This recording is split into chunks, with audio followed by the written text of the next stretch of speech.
Hi, I'm Molly Lisea, and this is Season 2 of GRS University. First, we're going to cover some different transfer methods. This is going to be a three-part series. The first one we're covering is acetone and Damar varnish. Let's do it. Well, I have a wonderful electronic invention I want you to see. It looks something like this. Welcome back to the training center, you guys. So we get a lot of questions on different transfer methods, and so we're going to go ahead and do a few different videos for you. In this first video, we're going to cover the acetone transfer method as well as the Damar varnish transfer method. To throw out a quick disclaimer, copiers and printers and inks and toners are very different depending on the manufacturer, so you're going to have to do your research and make sure that what you have is going to work for you. You can go to Engravers Cafe, and they actually have done a few different posts on this, and some people will say which inks they use, some will say which copiers they've used. We'll also say specifically which ones we use for ours. So we're going to start with the acetone transfer method. The first thing you're going to want to do is create your image.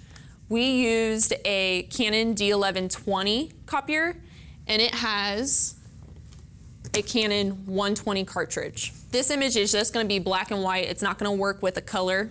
So go ahead and copy your image, and then I actually trim around the edge just a little bit to give me a little bit of a reference when I go to transfer my image, because when you flip it over, it's going to be white. Then you're going to prepare your surface. You can clean it with acetone, or a neat trick that I learned from Mike Duber is actually using a piece of tape.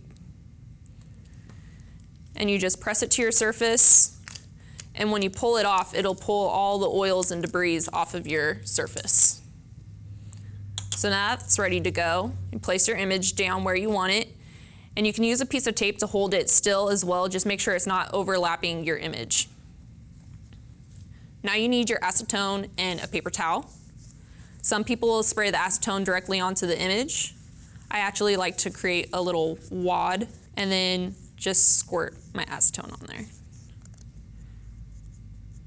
The only thing that's important to note on this is you don't want your image to be too saturated with acetone, because it'll break up your toner too much and it'll actually create a blurry transfer. So sometimes I'll let it dry a little bit and then I'll actually go back over it.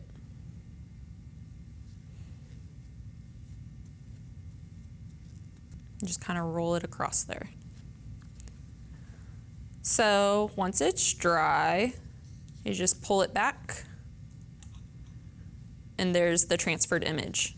I like this method, and it's the one I primarily use just because I find that it holds up very well to being rubbed across.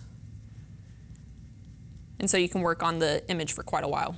The next method is the Damar varnish method. This one is 1 part of Damar varnish to 10 parts of alcohol, and you just mix it up. We're using the same copier. Just copy your image onto a piece of parchment paper, or Sam has also used transfer films, I believe. You're just gonna have to do some research on that as well, because they also vary. Once you have your solution, you're gonna take a Q-tip or an old brush, and you'll just put this across the surface. You're gonna have to let this dry for just a little bit, and I'll actually blow on it to kind of speed the process along. But you'll be able to kind of feel it, and it'll get a little bit tacky. One benefit of this method is that you can actually see your image a little bit clearer than the acetone method, and so it'll help with the layout. Once it's a little tacky, just flip your image and lay it upside down, and then you'll burnish it.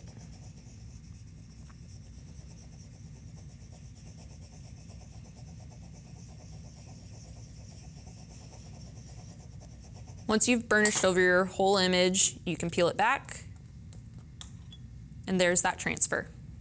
One thing you have to be careful about with this is the toner will actually kind of flake off the parchment paper, so you don't want to bend it too much, and it also will flake off your plate a little bit, so you don't want to, you want to be aware of your hands as you're engraving, and you don't want to go over the surface too much with your hands. That's part 1. Hang on for part 2. Thanks for watching. This week's suggested Instagram user is Freedmind Fabrications.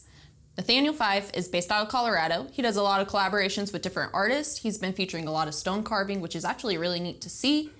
And he does grills, which is really cool to see. So go check out his profile. And if you want to be our suggested Instagram user, then tag us at GRS Tools on your next post.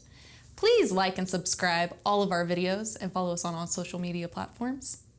And be nice and throw your comments down below. That's all. Until next time. Later.